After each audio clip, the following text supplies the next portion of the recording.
to the channel. Don't forget, like and subscribe. As you will have just seen, I've just straightened out the little scraper things between the packer that got bent when we were out on the Kubota, when a stone got wedged in it, and then I burnt my finger on it because it got that hot and won it away. So I've just straightened that out, and then I'm on the TM and I'm about to go down, finish off that headland, do these bits down here, and then in the field right over there is just a small bit to do where the bales were. Not close to the gate, just there. So yeah, getting finished off after the Kubota, back on the TM, which is nice. Nicer than Kubota, I think. I've got to admit it, I think it is nicer than the Kubota. So getting the disking done, and then this afternoon I've got the wheels to change back on the T6 from the like ag tyres back to the grass tyres, because obviously the weather's changed quite a lot and we seem to be in winter, like 3 degrees last night. So yeah, it's a lot wetter. We've got one school that we do that have sort of redone all the drainage, and it now goes onto the sports field, which is, we went marking it out the other day, and when you walk across it, it squelches. So we're definitely not going to get away with the ag tyres on there. It needs the grass ones on, just so we don't make a mess. So that's this afternoon's job. Now I want to get this disking done.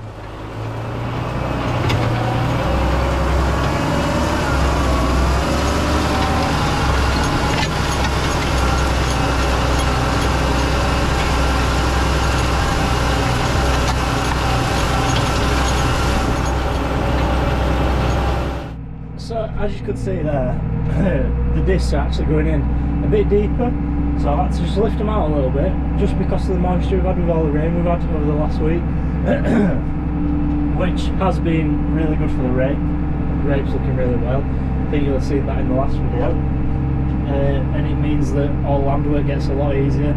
So that's made a really nice job just there. Just got the headlands to do this field, and to level out where I did that ditching down the bottom, all the soil that's left on the top, and then that'll be this field sorted. So it's a real nice smell as well when you work in soil and it's got that bit of moisture in it.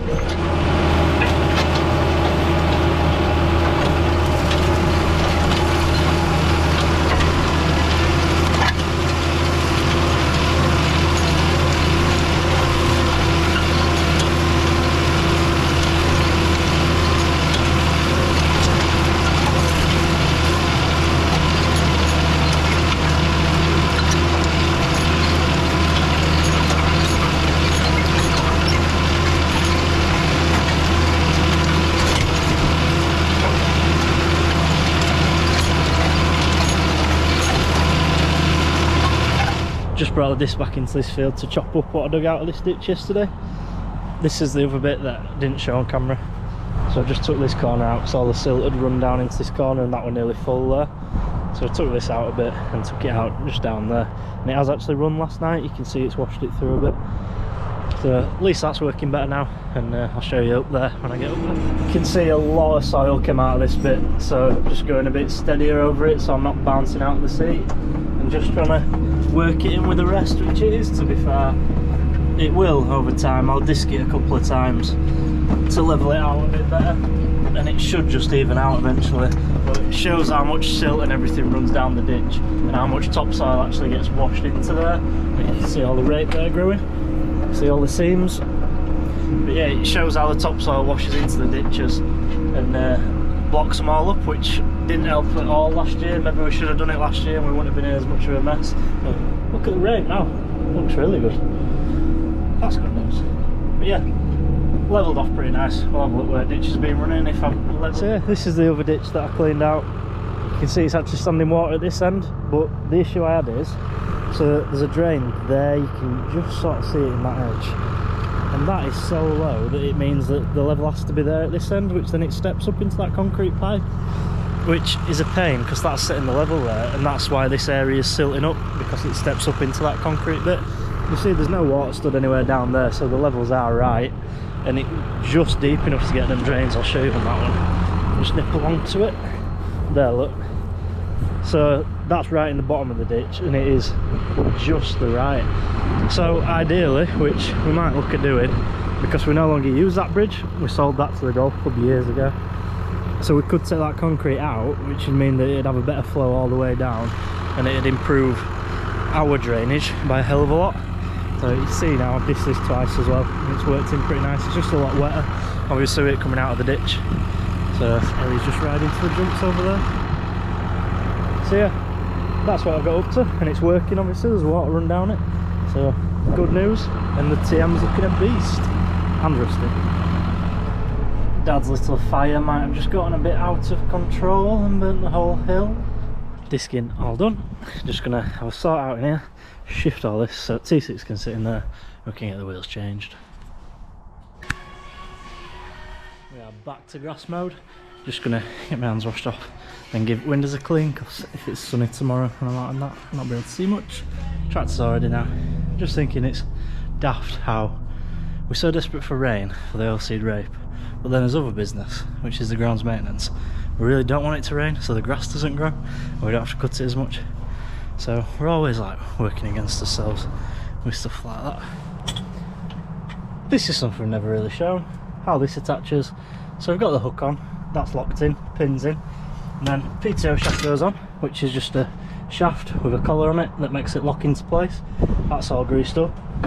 It goes on that shaft, you just have to twist it a bit sometimes.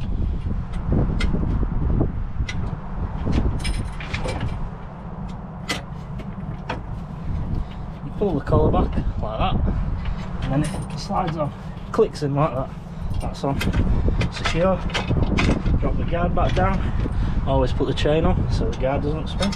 Now that's safe, you can't turn.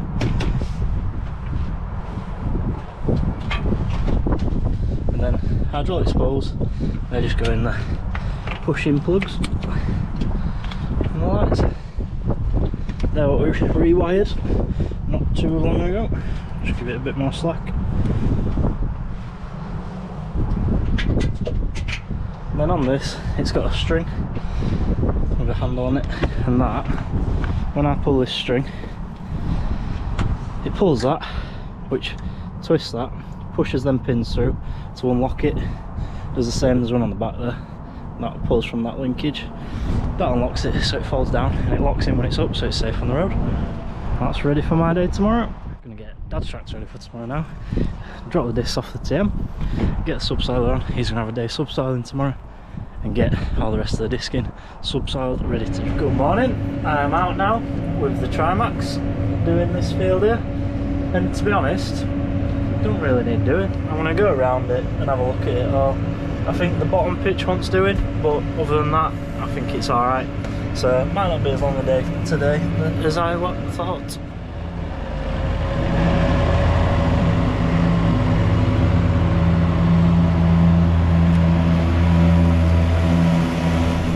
It's Saturday, I got a fair bit of mowing done yesterday. We're gonna finish it this morning, but we're gonna cut the beans. So get that done this morning. I might get up early in the morning and get out and get the mowing finished off, because it shouldn't take me too long. And finally finishing harvest and getting the beans cut. Just doing a test and get the magic number. What is the magic number?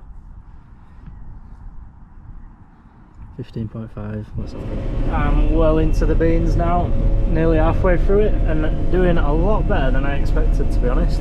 Pretty thin here where I am now, and as you can see, not the easiest to combine, because they do just tend to split the pods as the knife touches them. So you've got to try and catch it all, got the bed out as far as it'll go where the knife is.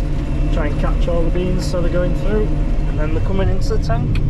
We're getting nearly full again. I've had one tip into the trailer, and I'm sort of hoping that it all does fit in that trailer, because if it's a trailer in a bit, it's going to be an absolute pain to get rid of them. So yeah, it's going pretty well. They look thin from up there, but beans always do, because they die off like they do and go all black and nasty. But that end's a lot taller and thicker, so I think that is bringing the average yield up because of how good they are there. It's just a shame the whole field wasn't like that, because we'd have a lot more to show for it. Rusty's loving life. So I will be so glad when harvest 24 is done, that field is cleared and all this, so it's all the same, and we can start from scratch and have another go next year. Problem that we never thought we'd have is not enough room in the trailer for beans. Got two of them. Me and Ellie have just brought beans to tip at Chris's, and he's just cutting his beans. So we'll have a look at the John Donkey combine. Look at this, one man and his machine. One very, very happy man.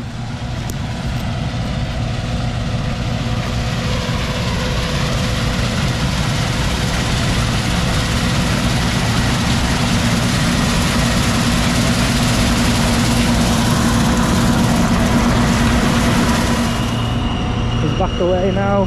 Ellie's happy to have sat and waited for me. Are you ready to go get some tea? Yeah. So this one here, that one, pull it as hard as you can. Both hands. Like push it in and then pull it. Get it some. Aye, that's it. Now where does it go? Just hang it in there somewhere.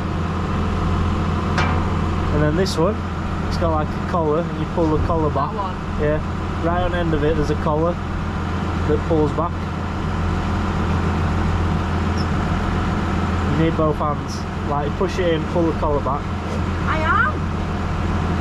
Can you feel the collar on the end of it? That? Yeah, it like twists at the end. Pull that back.